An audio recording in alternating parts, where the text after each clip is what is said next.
education is childcare.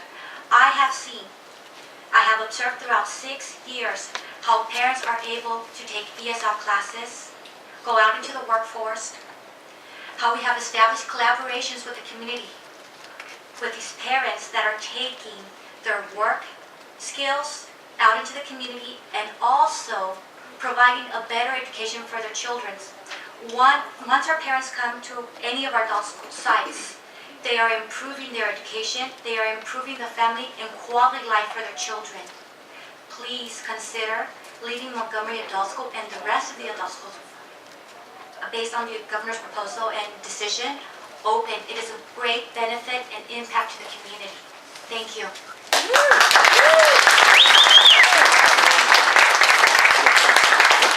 Thank you for Thank you, sir. We'll see you later. Next one. I can't bring my towels because I get nervous. So, first, what I stopped to talk to you about today, at least the first thing, because I'm also on talking about an agenda item later, is the impact of open boundaries and the fact that open boundaries is really just sugarcoating over something we have to do legally, which is anybody in a program improvement school has the option of trying to get to a different school. Since we have so many schools in program improvement, we've got issues. My son's gone to Olympian High School. My youngest son is a freshman at Olympian High School. And Olympian High School is anticipated to get 300 new students next year, 18% increase. And at this point, the school can't complete a master plan for next year because nobody in here has admitted that there's potential that 300 students joining that school next year. Okay. I live out there. I live right by the school. There, my subdivision, which was completely stopped for 5 years, is building faster than you can say. We are in deep trouble, not just because of things that are going on and the issues that have been done in the past with L Street, with everything to do with Sweetwater University, being Grand Canyon, being Alliant, being L Street, buying the dang building over in the North County. Come on, guys, go back and do your job. Rebuild your foundation. Okay, I don't want to see the school that my son goes to be another Eastlake. I don't want 40 kids sitting on the floor in a classroom next year. I don't want to see the scores go down at a school that's been renowned for being around for so long. I don't want to see us playing around with CIF when my kids were on championship teams that went to championships, that went one step away from playing at Qualcomm, whether it was football or wrestling. So what I'm asking you to do is protect the area, protect some room in the schools for the expansion of the people that live out there, carefully spend our Melrose monies to improve the schools out where it's growing. And that is not to say ignore everything else. That's to say, guys are going to dig yourself into a hole we aren't going to be able to get out of. So, thank you very much.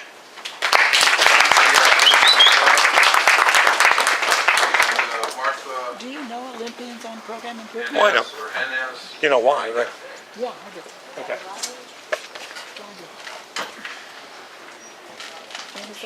Good evening, Dr. Board and members of the community. Thank you for coming this evening. My name is Montgomery Lish, and as usual, I'm here to speak about Montgomery Adult School and adult education in general. I thought about giving you a little bit of history about Montgomery Adult School, but I think most of you may already know that. We started back in 1974. I've personally worked at Montgomery Adult School for the past 25 years. And what we're looking at is trying to close Montgomery Adult School and try to incorporate ourselves into these other 3 adult schools. What will happen as a result of that is that you'll be serving less students, ultimately. We've always had a presence in that area of our community, down in the Montgomery area, because we're needed. most of our students find it too time consuming or too far to walk, or the bus lines don't make it to the schools at San Isidro or Chula Vista, and we need that central location. Even if you eliminate the classes and the classrooms, we'll still need to have an office there. I'm sure that we will have a presence there. In March, I asked you to join us in an effort to get new additional funding to save us from the proposed cuts. And you joined us. Thank you. Thank you for your support. You've been very supportive of adult education all of these years, and you gave us your support then. You even passed a resolution, which we took to Sacramento. You joined us in lobbying to get more money for adult schools. We're very optimistic that that money will be coming here. Millions of dollars to more than pay for the cuts that are currently proposed. All that we can ask you now is that you please keep Montgomery Adult School open so that we can rebuild adult education. That is the charge put to all of our state, from the governor's office to the legislators, everybody that we hear from. The plan is to rebuild adult education, not eliminate adult schools. We need that school, we need that site, and we need your support. I recently asked Dr. Brand to offer that support in the form of a resolution that if we did get funding, that he would continue to maintain this Montgomery Adult School site open. He was reluctant to offer that support or a resolution at this time, but he noted that he would be supporting the Carol Liu bill, which would take adult education out of categorical funding and would provide us with designated funding, which is what we've been struggling for all of these months. And we're confident that we'll get designated funding. We're confident that we will get the Liu bill. Now we have one more thing to ask of you. We ask that you support the bill by Ben Hueso, which would take us out of categorical funding as of July 1st of this year. Please continue to support us. Please help us. Please keep our adult schools open. And we look forward to working with you and for you in the future. Thank you.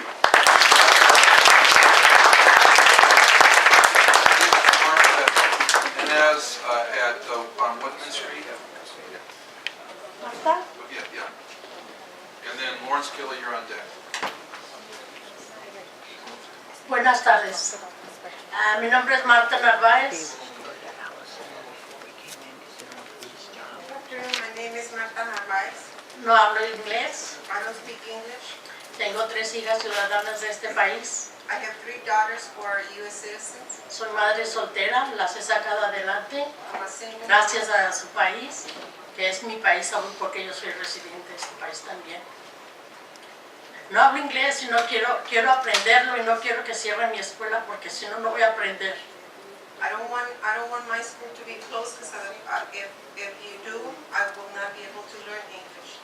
Ahorita estoy estudiando lo que es lo de arreglos florales y gracias a eso yo saqué dinero en este mes para pagar mi renta con mis hijas, para mis hijas. Thanks to the floral arrangement class that I'm taking, I was able to bring some money in to pay for rent this month.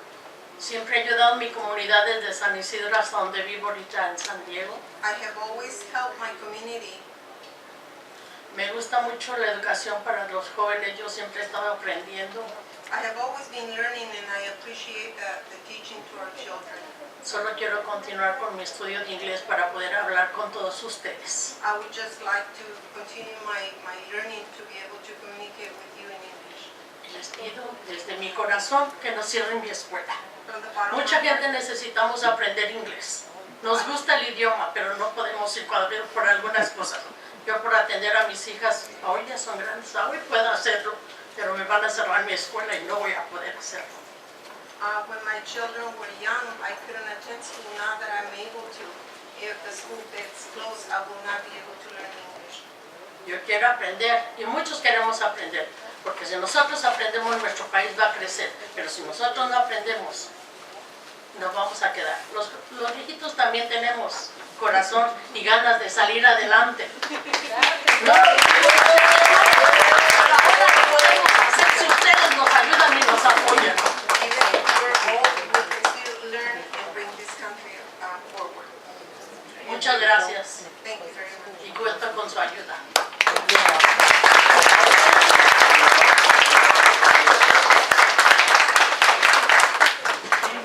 Good evening, board members, Dr. Brand, members of the community. I'm here to tell you how sad I am to know that the second year in a row that our transportation department has received an unsatisfactory rating by the California Highway Patrol. This is the second year. I don't think there's no district in the entire county has ever received 2 unsatisfactory ratings in a row in its lifetime of being rated by the California Highway Patrol. We had a special education bus who had a loose steering box last year. It was written up by the CHP last year in its first unsatisfactory rating. This year, the CHP officer looked at that bus again. Not only did he see it not get fixed, but it was worse. This is what we're transporting our students in. You know, I get told by a principal that I am sending mixed messages because I follow the rules, I follow the procedures, I do what is right, I do what is the law and our policy, because my other co-drivers don't do what they're supposed to do. We have a director, I told you a couple months ago, where the director told me to go ahead and drop off a special needs student in an area that was more than 7 miles from his house. Drop him off over by Southwestern College. He lives over by Southwest High. Okay? And just recently, last month, the director told 2 drivers to go up to the mountains, pick up kids and bring them home when they're not mountain qualified. We just got reamed by our department that only qualified drivers that have training and mountain training can drive. But yet the director, because he's too lazy to do his job, sends unqualified people to pick up kids. I'm disappointed in our department. We do have quality drivers, a small handful. You know, it's depressing. I keep coming here and telling you all of the problems that we have in our department. I even give you suggestions on how to fix these things, but it falls on deaf ears. Let's make our department what it's supposed to be, safe for the kids. Have safe quality equipment, have safe quality drivers. And let's get the support from the school sites to support the drivers when we have problems. I give 9 bus referrals for a kid walking behind the bus, and the driver doesn't get out to escort the student, and the student doesn't follow the rules. The school doesn't do anything about it. We have a problem with our referral system, our bus citation systems. The director says there's no problem, but yet when I'm in a meeting with the district, risk management, and I have 2 administrators saying there's a problem, shouldn't there be a problem then? So let's fix it, please. Thanks.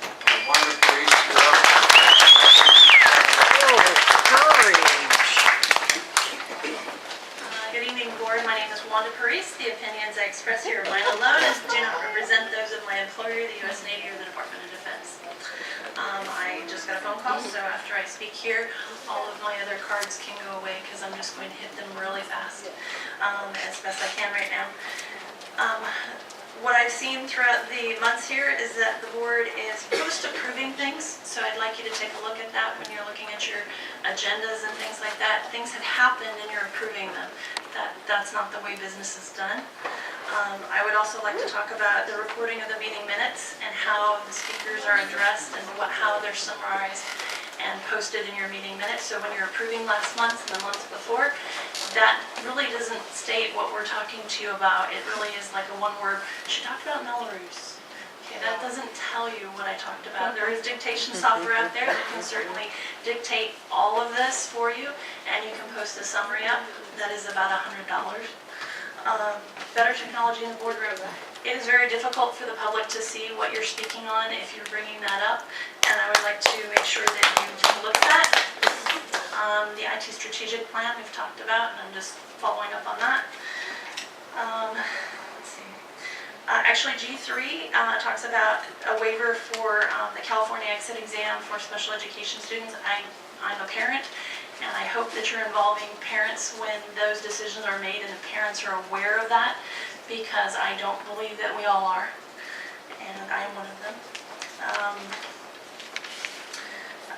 Actually, this is K6.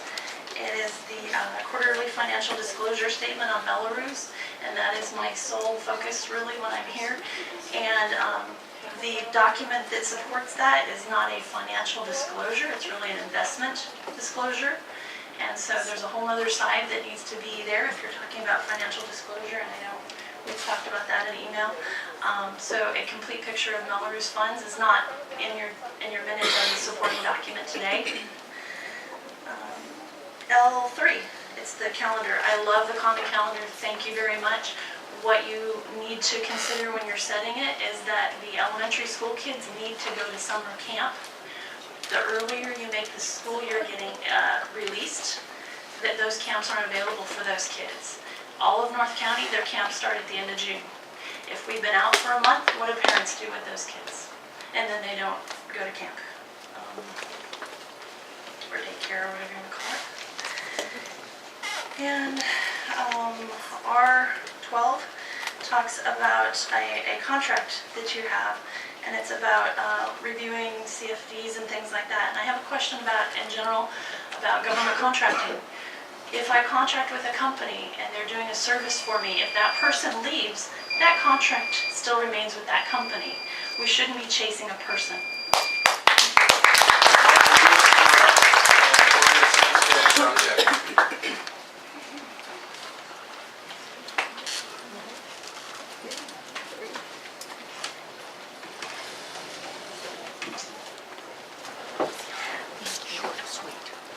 Hello, board. I'm here because I'm just a little afraid of what I see. I talked to Dr. Gandara a few years ago about money situation, and without letting you know the personal business, he looked at me like, it's just money. And now I see what's happening today with that, especially with Mr. Gandara. Well, I'm looking at the board and I'm seeing the same thing. I'm seeing the same thing. Proposition 30 money is supposed to be decided on by the community because they're supposed to give it locally, and the board and the community are supposed to make the decisions on that.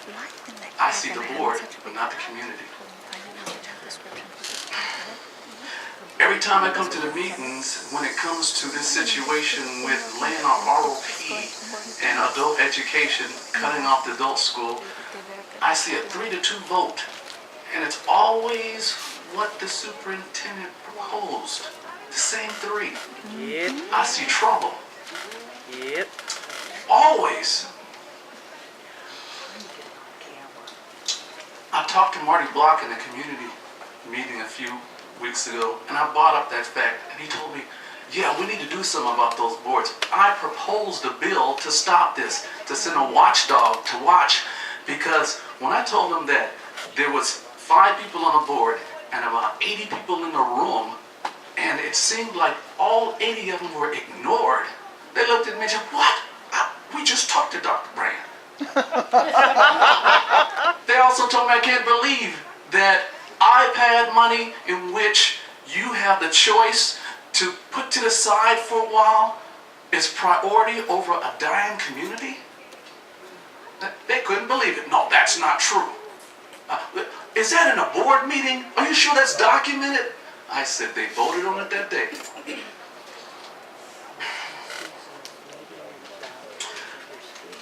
There's talk of a charter school, money that could be utilized to save adult education. Talk of iPads that can be utilized to save adult education in ROP and CTE, but it seems to be ignored by 3. There seems to be no compassion. I hear belittlement of people. Oh, you'll be okay. This is something that's needed for the future. Oh, don't you? It's belittlement. These are 80 people, grown people in the room. They know that their kids are going to suffer when they can't get a job. They know that they're going to suffer when they can't come home and can't even do the homework that their kids are doing. Remember, these 80 people are representing tens of thousands that's coming to this district, and they may not be here yet, but they're feeding into this district. One more thing I'd like to say. Best practices are adult ed. Best practices are CTE. Best practices are ROP.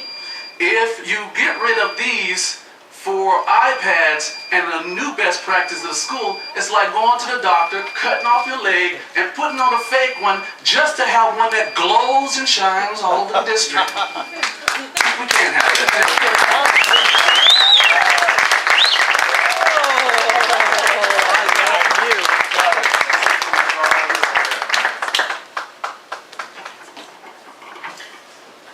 Good evening, everybody. I'm happy to